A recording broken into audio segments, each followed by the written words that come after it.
this lesson, we're going to review how to automate database reports using VBA, and we're going to build up a macro from scratch.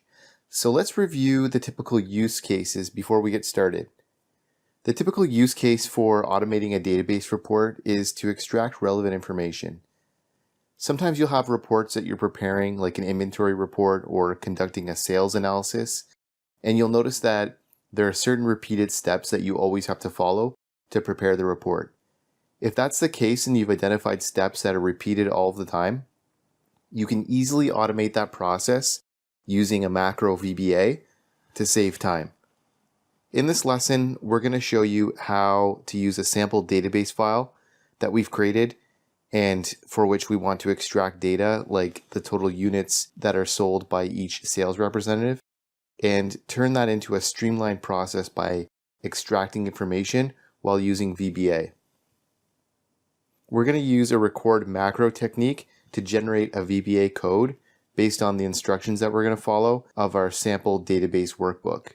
The code generated can be modified to suit our specific needs to automate the repetitive process of performing this task across multiple workbooks.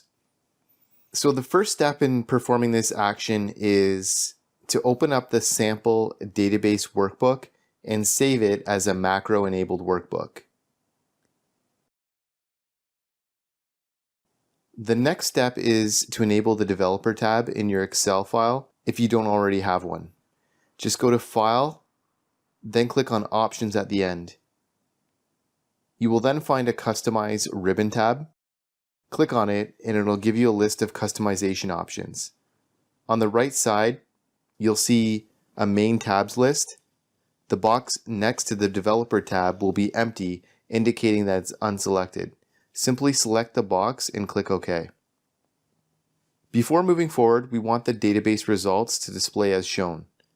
The database column C, showing representative's name, will be reproduced in column J with duplicates removed, and next to it will be the total units sold by each of these representatives. Next, the third step is to navigate to the Record Macro option from the Developer tab. This will open the Record Macro window. Select a name for the macro. Please make sure that there are no spaces between the name, otherwise use underscore in place of spaces. You can select a shortcut key and an option to store the macro either in the same workbook or in a different sheet. You can also add a description so that you can remember the reason for creating the macro. It's recommended that you use this feature if you record a lot of macros so that you remember which one it relates to. The macro will start recording once you press OK. Next, the fourth step is to start working around the sample worksheet in a way you would like the task to be automated. It's important to avoid shortcut keys to navigate, as this can confuse your macro. To get the desired result in our example, we will select column C and copy it to column J. Next, the fifth step is to remove the duplicate values from column J. We'll select the whole column and then go to the Data tab and then click Remove Duplicates. This will open the Remove Duplicates window. You have to make sure that the header checkbox is selected and then press OK. This will remove all the duplicated values and give a list of only the unique representative names. Next, the sixth step is to create a header for column K on K1, and we'll do this by selecting the cell and type Total Units Sold. This is where we'll show the result of the total number of units sold by each representative. We'll select cell K2 and type SUMIF formula. The SUMIF formula requires three values: the range, criteria, and the sum range.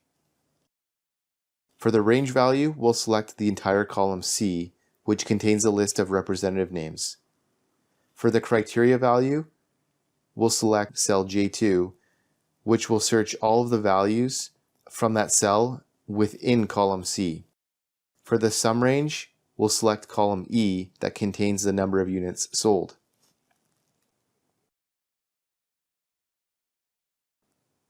In the next step, we want to copy the formula and paste it to the whole range. In this case, it goes from cell K2 to K10. Now your macro is ready. Now you can go to the Developer tab and click Stop Recording to end the macro. It's good practice to view your code before trying it on other data files. This will ensure that all the errors are timely identified and corrected before you apply this to another workbook. To view your code, simply click on the Developer tab and Visual Basics, and you'll be directed to the VB editor. You must make sure that your code looks like this. If it doesn't, then you possibly made some mistakes while recording it. But you don't need to worry. You can make the minor changes to make your code work again. In order to use the macro on other data files, open the workbooks and then go to the Developer tab and select Macros. A macro window will open. From here, you can select any macro that you have recently generated and you can press Run. We're now going to explain each layer of the VBA code so that you can have a better understanding of how the VBA code works and then modify the code as per your specific requirements, because you're working on certain workbooks that may be dissimilar to the workbook that we have here and that we've used in our example. So the purpose of this lesson was really to show you how to create a macro and use the situation that we've created here, the example we've created here, and apply it to your own specifications and your own requirements. So in the VBA code, the first layer is to simply use the offset function, which directs Excel to move from one cell to the other based on a specific row and column number. In the beginning, the predefined Excel cell will be set to cell A1. So from the syntax, we are telling Excel to move 0 rows and 2 columns forward from the cell A1. Once Excel moves to cell C1, we are asking it to select the entire column. The second layer is instructing Excel to copy the column we selected using the previous syntax. In the third layer, we are again using the offset function. Please note that in this case, the active cell is C1 due to the syntax operation in the first layer. We are now instructing Excel to move 7 columns forward from the cell C1. This will make cell J1 to be the new active cell. The fourth layer is instructing Excel to paste the copied column on the new active cell. We will use this column to remove the duplicated values. The fifth layer is the remove duplicates function. We are simply selecting the entire column J and removing the duplicate values. The syntax is also defining that the data for removing duplicates is in one column and it contains a header as well.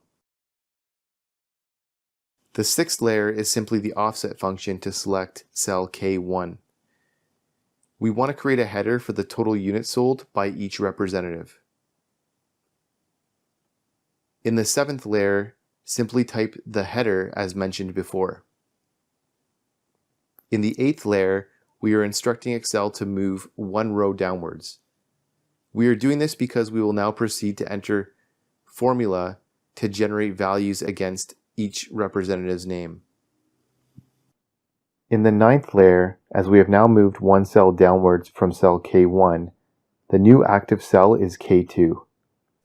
The code simply enters the SUMIF formula where it selects the column C having the representative names and column E having the total units sold. The negative numbers represents corresponding column distance from the selected cell. Leftward or upward cell movements are represented by a negative sign. The 10th layer is simply copying the SUMIF formula to the rest of the representative names to give the result next to each representative name. Now that we know how the code works, we can use it by making minor changes in the code layers to get the custom results, such as region-wide total amount of units sold. Please note that the data relevant to our example will be stored in column B and column G. The data contains 3 regions in total: East, Central, and West. To get the desired result, let's look at how to make changes in the code layers. The first layer instructed Excel to move 2 cells forward from active cell A1 to get to column C. Now that the information regarding region is stored in column B, we will instruct Excel to move only 1 cell forward from column A1. In the offset function, please note that the cells and range are represented with alphabet A to denote the current active cell. The second layer will remain the same, as it is simply the copy function. In the third layer, the offset function column value is to be changed to be 8 due to the increased cell's distance of column B to column J, as explained earlier. In the fourth layer and fifth layer, those will remain the same, as they are the paste and remove duplicates functions, respectively, that are to be applied to the column J as in the previous example. The sixth layer will also be the same, as we have to use the offset function to move the column K for the header. The seventh layer is being used to type the header name of our choice. In this example, we'll change it to total amount of units sold. In the eighth layer, it'll remain the same, as it is to select cell K2 to type the SUMIF formula. In the ninth layer, we must make changes to the SUMIF formula, as our criteria is in column B and the sum range is in column G. Therefore, in the code, -8 will change to -9 and -6 will change to -4.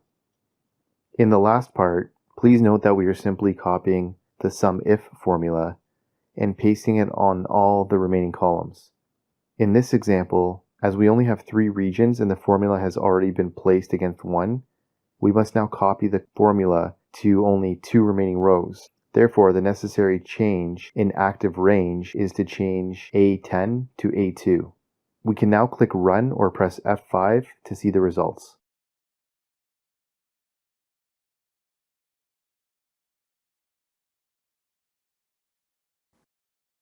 And that's it. You can record macros in your own way to get the results needed and later edit it through the VBA editor. So hopefully the next time that you have a repetitive process, you'll be able to use what you've learned in this lesson to create a VBA macro and automate your processes so that you don't have repetitive tasks to perform. Hey guys, thanks for watching this lesson. I hope you enjoyed it. And if you did, I'd really appreciate a like and subscribe from you. And if you want to learn more about Microsoft Excel, check out these videos above. And don't forget to check out our website, commercecurve.com, where we have lots of in-depth finance and accounting courses available with full training workbooks. All of our courses come with complete workbooks of lessons, examples, pre-built financial models, and training video. Hope to see you there.